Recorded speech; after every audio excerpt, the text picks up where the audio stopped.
Historiquement Vôtre, l'émission qui dépoussière l'histoire continue avec la chronique de David Castello-Lopez. Chronique toujours très attendue, puisqu'on découvre l'origine d'une invention d'un objet qui fait notre quotidien. Tout à fait. Moi, si je devais choisir une époque où j'aurais bien aimé vivre, je pense que je choisirais les années folles. Ah. Parce que dans ma tête, ça a un peu tous les avantages des années 70, la fête, la libération, tout ça, mais sans le mauvais goût, sans le papier peint à sauf que t'as fleurs. pas la pilule. Fais Ouais, attention, fais attention David, je te le dis. Fais gaffe quand même, si tu retournes dans les années 20. La musique trop forte, non, c'est vrai, c'est vrai. Et puis c'est aussi une époque où il s'est passé des choses de malade, l'époque où il y a des hommes d'affaires, par exemple, qui offraient encore des prix à des gens pour les inciter à faire des choses dangereuses. Dans les années 20, il y a un propriétaire d'hôtel à New York qui a dit comme ça: j'offre $25 000, c'est l'équivalent de 300 000 € aujourd'hui, au premier type qui arrive à traverser l'Atlantique en avion. Voilà. Ah, pas mal. Et il y a des gens qui ont essayé, qui sont morts en essayant, et dans les journaux ils disaient: ah bah c'est pas grave, il n'a pas gagné le prix parce qu'il est mort. Voilà, c'est comme ça. Et puis finalement il y a eu Charles Lindbergh, un type complètement inconnu qui était pilote pour la Poste. Et Charles, il a fait New York-Paris en avion, il a touché ses 300 000 balles, et du jour au lendemain, c'est devenu sans doute une des 10 personnes les plus connues sur la Terre. Mais le problème, quand vous êtes connu et riche, c'est que tout le monde sait que vous êtes riche. Et ça peut attiser des envies crapuleuses. Là, je ne vois pas comment on va arriver sur le babyphone, mais ça m'excite de le deviner. Ouais. Bah, on lui a enlevé son enfant, c'est non ce qui est arrivé. C'est ce qui est arrivé. Mais oui, bah voilà, maintenant je sais. Oh voilà, on est arrivé. Moi, j'ai fait une incise, mais pour entretenir le suspense, vous l'avez tué derrière, Stéphane. Non, T'es arrivé et bam. C'est ça, je me suis dit, est-ce que je leur dis à l'avance qu'il ne faut pas révéler?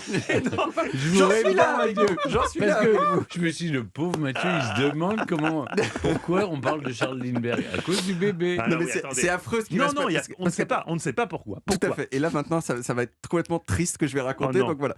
Donc ça peut attiser les envies crapuleuses. Et c'est ce qui est arrivé à Charles Lindbergh, puisque le 1er mars 1932, il y a un homme qui a posé une échelle sur la façade de sa maison.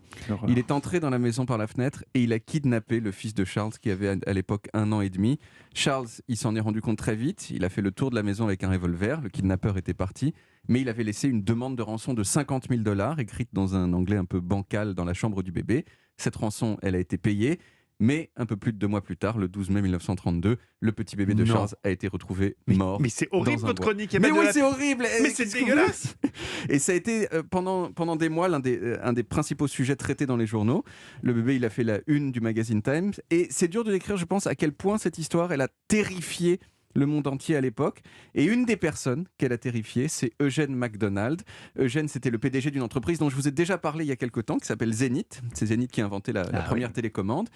Et Eugène, il s'est dit, ce serait bien quand même si on pouvait surveiller son bébé à distance tout le temps, et pas seulement quand on l'a sous les yeux. Et il a bricolé un système lui-même, mais il a décidé ensuite de le faire sérieusement, et il a embauché un designer demi-américain et demi-japonais qui s'appelait Isamu Noguchi, et qui a créé ce qui est considéré aujourd'hui encore comme le premier babyphone de l'histoire en 1937, donc assez peu de temps après l'affaire du bébé Lindbergh. Bon, ça n'a pas été un gros succès parce que la fréquence qu'il utilisait visiblement était déjà prise par d'autres objets comme les autoradios. Donc en fait ça surveillait du tout, puis il y avait la radio qui arrivait dans le babyphone, enfin c'était nul. Mais ça a lancé en tout cas l'objet babyphone sur le marché.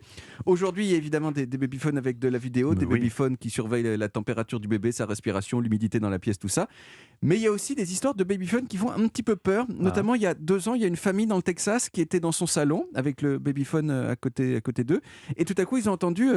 je suis dans la chambre de votre bébé et je vais le kidnapper. Mais non. Ils ont foncé dans la chambre et en fait rien du tout. C'était juste un hacker qui s'était mis sur le réseau du babyphone et qui s'amusait comme ça à faire peur aux gens. Des blagues. Franchement. Ceci dit, si vraiment ils voulaient le kidnapper, ils auraient peut-être pas annoncé son projet à l'avance dans le but d'un babyphone. Enfin voilà. Alors dans l'horreur de l'histoire du bébé Lindbergh, il y a quand même un mini point pas mal, c'est qu'on a retrouvé le meurtrier 2 ans plus tard. Alors je dis qu'on a retrouvé le meurtrier, lui il a toujours nié qu'il l'était et il y a encore des micro-doutes sur sa culpabilité. Mais bon, j'ai regardé quand même en ligne les preuves qu'il y avait contre lui. On a retrouvé la moitié de la rançon dans son garage. Son écriture, c'était exactement la même que celle de la demande de rançon. L'échelle avec laquelle il a escaladé le mur de la maison a été faite dans le même bois qu'un stock de bois qu'il avait chez lui. Bon, voilà, on a envie de dire il y a des doutes, mais ça a l'air quand même assez sûr. En tout cas, il a été retenu coupable et il a été exécuté sur la chaise électrique le 3 avril 1936, 4 ans après le kidnapping. Voilà l'histoire un peu de fou derrière le babyphone. Et donc demain, vous nous raconterez l'histoire de la chaise électrique. En tout cas, c'était bien triste. Merci. Oui, c'était bien triste. Là, vous avez bien miné. Le bébé de Lindbergh. Merci David. On retrouve les origines en podcast sur toutes les applis audio et évidemment sur le site europe1.fr.